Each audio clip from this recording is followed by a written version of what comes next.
स्वदेश पर अपना समय हमें देने के लिए आपका शुक्रिया। पहला सवाल आपके लिए, पिछले कुछ समय में हमने देखा है कि मार्केट एक रैशनल अप्रोच, भारतीय बाजार एक रैशनल अप्रोच दिखा रहा है और रिकवरी भी देख रहा है, शार्प रिकवरी। क्या आपको लगता है कि ये रिकवरी फंडामेंटली ड्रिवन है? इसके अलावा और कौन से फैक्टर्स जो आपको लगता है मार्केट को आगे डिफाइन करेंगे मूविंग फॉरवर्ड? देखिए, इंडियन मार्केट जो है वो लास्ट 1 और 2 ईयर से जो एआई ट्रेड है नॉर्थ एशिया में, यूएस में सेमीकंडक्टर ट्रेड जो चल रही है उससे नेगेटिवली कोरिलेटेड चल रही है मार्केट। तो अभी लास्ट 1 मंथ में वहां पर एआई ट्रेड सेमीकंडक्टर्स में वॉलेटिलिटी शुरू हो गई है। तो जो वन वे ट्रेड थी उसमें अब थोड़ी कंसोलिडेशन, वॉलेटिलिटी, क्योंकि वहां वैल्यूएशंस काफी बढ़ गई हैं, तो उससे थोड़ी अनसर्टेनिटी उधर आते साथ इंडियन मार्केट में पॉजिटिव इम्पैक्ट आ रहा है। और जो इंडियन मार्केट के कंडीशंस है मैक्रो, वो भी इम्प्रूव हुई हैं, क्योंकि वॉर के खत्म होने से, खत्म तो नहीं हुआ बट सीज फायर के टॉक से ऑयल प्राइसेस भी नीचे आई हैं, आरबीआई ने भी कुछ मेजर्स लिए हैं और उन सब से जो फायदा है कुछ वो अब मार्केट में दिखने को लग रहा है। बिल्कुल पुनीता जी, इन दिनों अब क्वार्टरली अपडेट्स का सिलसिला आना शुरू हो चुका है और बहुत ही जल्द रिजल्ट्स भी स्लेटेड हैं। Q1 FY27 के बिजनेस अपडेट्स अब तक जो रिलीज हुए हैं उन्हें आप कैसे देख रही हैं? Let's say banks and financials, FMCG के अपडेट्स जहां पर आए हैं, उन सेक्टर से जुड़े स्क्रिप्ट्स पर आपका नजरिया क्या है और कोई अर्ली साइंस ऑफ इम्प्रूवमेंट या स्लो डाउन यहां पर आपको नजर आते हैं? आपका आउटलुक इन सेक्टर्स पर वित्त वर्ष 2027 के लिए over the rest of FY27 क्या होगा? बैंकिंग स्पेस में अभी तक जो credit growth numbers, loan growth numbers और जो बाकी नंबर्स हैं वो काफी ठीक ठाक है, क्योंकि जो अभी स्लो डाउन शुरू हुआ है वो अभी इतना विजिबल नहीं है। शायद आगे जाके वो जो लैग्ड इफेक्ट से थोड़ा सा जो अर्निंग स्लो डाउन हुआ है, ग्रोथ स्लो डाउन हुआ है वॉर को लेकर, तो वो शायद बाद में नजर आएगा। पर अभी जो है बैंकिंग सेक्टर में जो क्रेडिट ग्रोथ है वो अभी ठीक लग रही है। और एफएमसीजी में थोड़ी वीकनेस तो दिखने को आई है, क्योंकि डिस्क्रेशनरी इनकम जो है उसमें फर्क पड़ा है ऑयल प्राइसेस को लेके, गैस प्राइसेस को लेके और इन्फ्लेशन को लेके इन जनरल। तो एफएमसीजी में इतना अभी पॉजिटिव ट्रिगर कोई इमीडिएट नहीं आया है। Absolutely Punita ji, IT sector की अगर बात करें, हमने देखा है कि demand headwinds continuously IT sector ने फेस किए हैं एमिड macro uncertainty.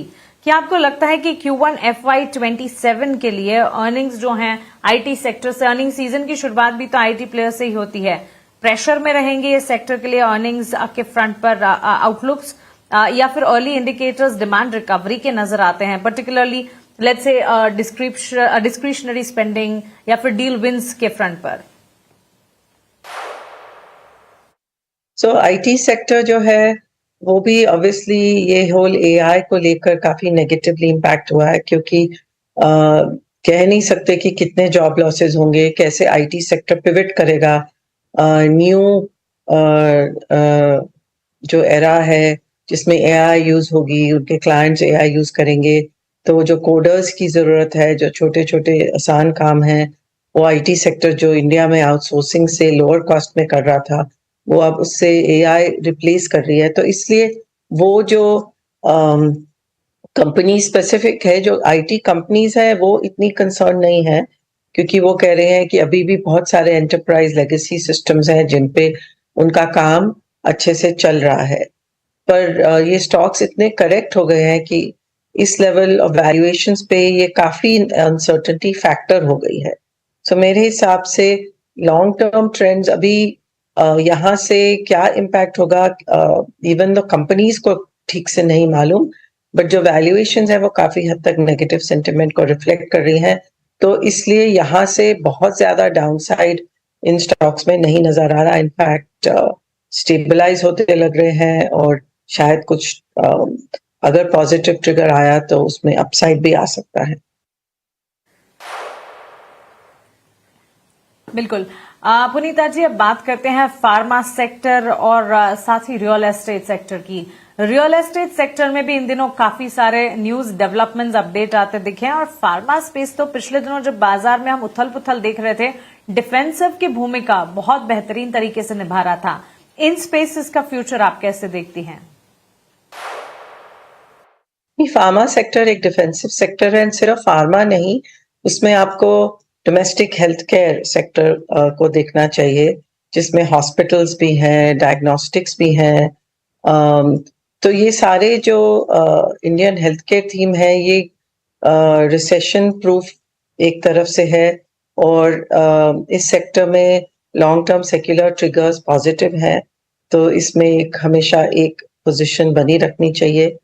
Real estate sector जो है उसमें भी कुछ इम्प्रूवमेंट नजर आ रही है, पर क्योंकि इंटरेस्ट रेट्स हाइक को लेके, इन्फ्लेशन को लेके कंसर्न्स है, अभी तक थोड़ा सा डिमांड लास्ट फ्यू मंथ्स में वीक रहा है, बट आई थिंक वहां पर भी थोड़ा सा पॉजिटिव सेंटिमेंट आ सकता है, जैसे इन्फ्लेशन कम हुई और ऑयल प्राइसेस कम हुई, और अगर इंटरेस्ट रेट हाइक्स की जरूरत इतनी नहीं पड़ी तो उस सेक्टर में भी कुछ राहत आ सकती है। पुनीता मैम, ग्लोबल मार्केट्स पर आपका आउटलुक क्या है? क्योंकि यूएस के बाजार हम देख रहे हैं रिकॉर्ड हाई पर अच्छी मजबूती के ट्रेंड दिखा रहे हैं, लेकिन एशियन मार्केट्स में मिक्स क्यूज भी नजर आ रहे हैं। क्या आउटलुक रखती हैं ग्लोबल फ्रंट पर? क्योंकि काफी हद तक ताल्लुक रखता है ग्लोबल सिनेरियो और इवेंचुअल इम्पैक्ट भारतीय बाजार पर उनका आना ही है।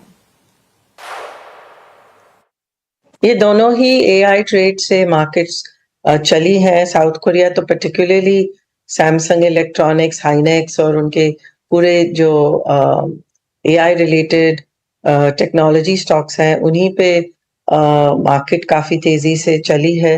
पर जैसे मैंने कहा कि अब वहां पर वैल्यूएशंस जो है एक लेवल पे आ गई हैं कि लोग जरा सा भी एआई में कुछ भी नेगेटिव न्यूज फ्लो आता है, जैसे कि कैपेक्स बहुत है, फंडिंग कैसे होगी, कॉस्ट बढ़ रही हैं, तो ये सब जैसे न्यूज आएंगी तो वहां पर आप देख रहे हैं अनसर्टेनिटी थोड़ी सी बढ़ने लगी है इस वैल्यूएशन लेवल को, पर वो अब्सॉर्ब नहीं कर पा रही वो अनसर्टेनिटी।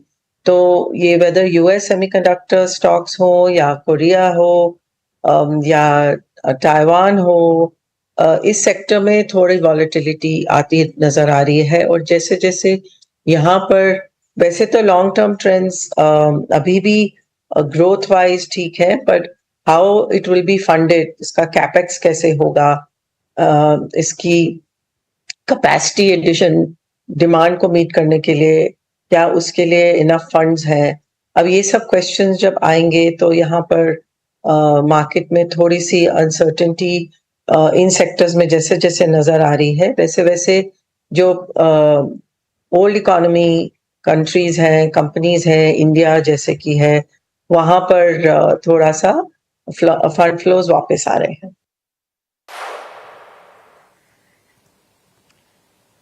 एब्सोल्युटली। पुनीता जी, बहुत शुक्रिया आपका हमारे साथ जुड़ने के लिए, सवालों के जवाब देने के लिए और मार्केट पर आपका ओवरऑल नजरिया, पर्सपेक्टिव हमारे साथ शेयर करने के लिए। Thank you so much.